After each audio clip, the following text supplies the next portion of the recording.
Like, comment, share व चॅनलला subscribe करा।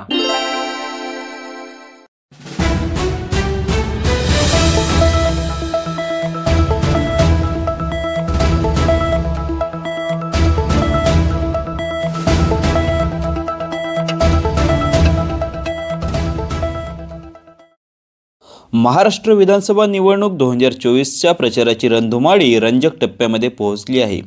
सावनेर कळमेश्वर विधानसभा सदस्याकरिता होत असलेल्या 2024च्या निवडणुकांमध्ये 4 पक्ष व 2 अपक्ष उमेदवारांचा जोर मारताना दिसत आहेत। बाकी सर्व अपक्ष उमेदवारांची प्रचाराच्या मैदानात फरफड होत असताना दिसत आहे।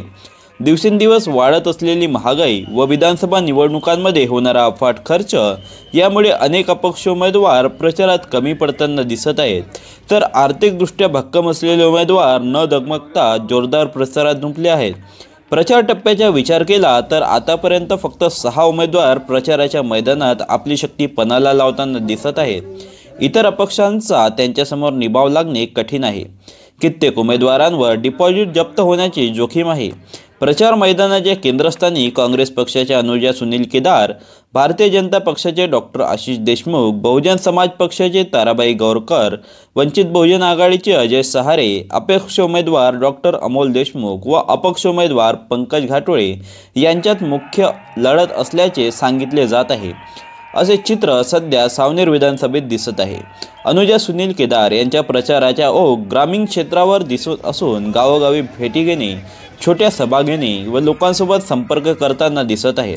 त्यांच्या प्रचारातील मुख्य मुद्दे सुनील केदार यांनी 30 वर्षात केलेली ग्रामीण व शहरी भागातील विकास कामे, सुनील केदार यांनी मागील 30 वर्षात महिला सक्षमीकरणाकरिता केलेली कामे, जिल्हा परिषद, पंचायत समिती, बाजार समिती व खरेदी विक्रीच्या माध्यमातून होणारी कामे व विधानसभेतील कानाकोपऱ्यातील कार्यकर्त्यांसोबत व नागरिकांसोबत असलेले हित संबंध याभोवती फिरत आहे।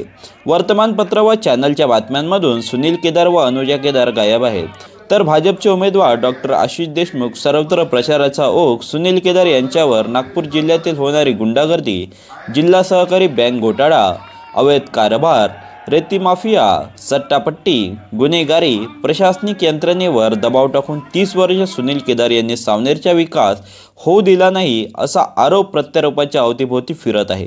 तर अपक्ष उमेदवार डॉक्टर अमोल देशमुख अधिक अभ्यासपूर्ण व प्रभावशालीपणे सावनेर क्षेत्रातील जनतेच्या मतांना साथ मागत आहे।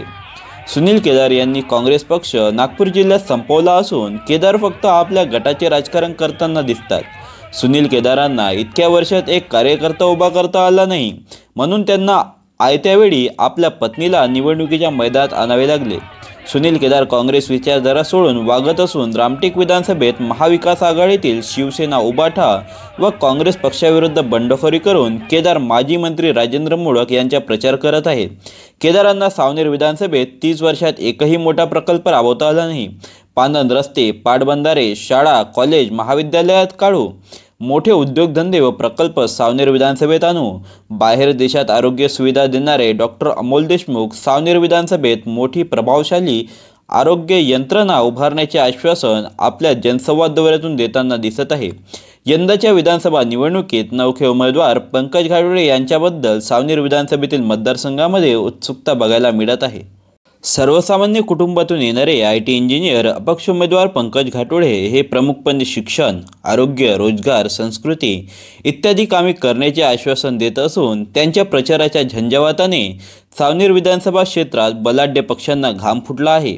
बहुजन समाज पार्टी व वंचित बहुजन आघाडीचे उमेदवार आपल्या पारंपरिक शैलीत प्रचार करत असून छोटेखानी सभा व रॅली काढून आपला प्रचार तेवत ठेवत आहेत। या व्यतिरिक्त इतर उमेदवार नाममात्र प्रचार करत असल्याचे दिसून येत आहे।